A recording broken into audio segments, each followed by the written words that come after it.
desert is expanding in southern Spain, where Miguel Ángel Gómez works for the organic farming initiative, ALVELAL. He's worried that more and more fields are becoming unusable here in Andalucía, not far from Guadix.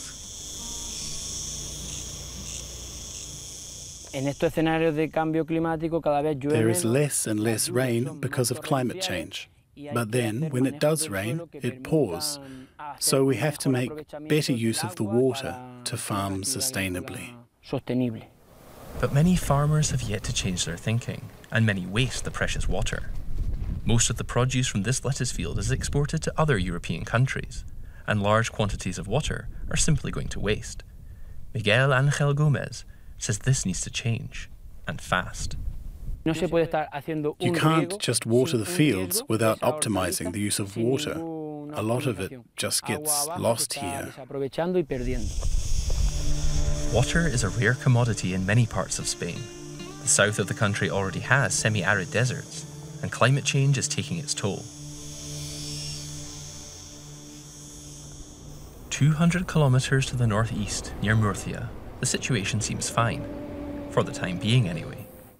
For centuries in this fertile area, farmers have been flooding their lemon plantations using small channels. As does José ESQUIVA. But it's dawning on him that things can't continue like this for much longer.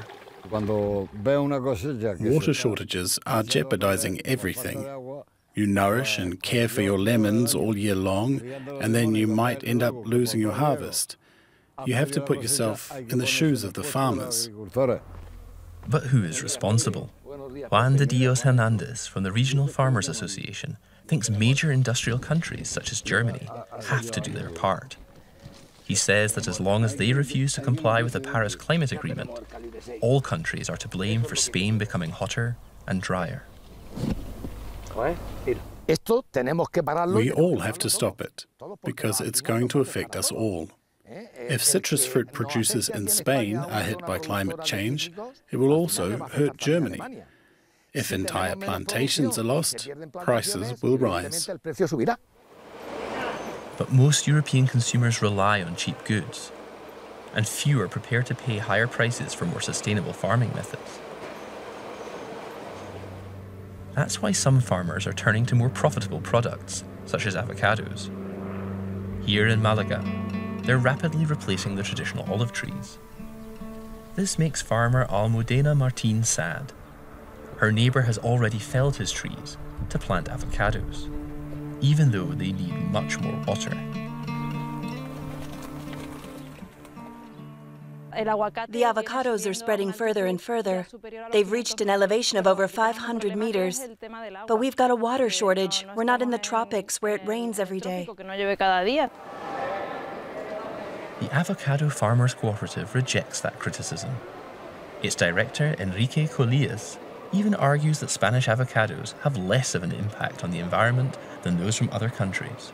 CO2 emissions are much lower than when avocados are transported from Mexico to Germany. The problem is that it's still the market which determines supply, and thus farming practices in Spain, not the climate. But farmers have to urgently adapt their plantations to extreme temperatures, says Miguel Ángel Gómez. He is seeking solutions.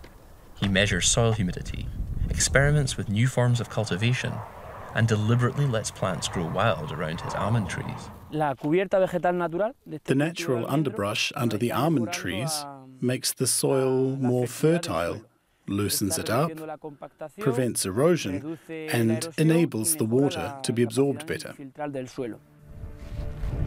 But in many places, it's almost too late. He thinks that Spain will only be able to cope with international cooperation. And only when customers in Germany and elsewhere accept higher prices will farmers be able to cultivate more sustainably, he says. All the countries of the European Union, the administrative structures, consumers, everyone can help to improve the situation. But time is running out. If Europe doesn't implement more sustainable farming practices soon to help slow down climate change, the advance of deserts in Spain could prove unstoppable.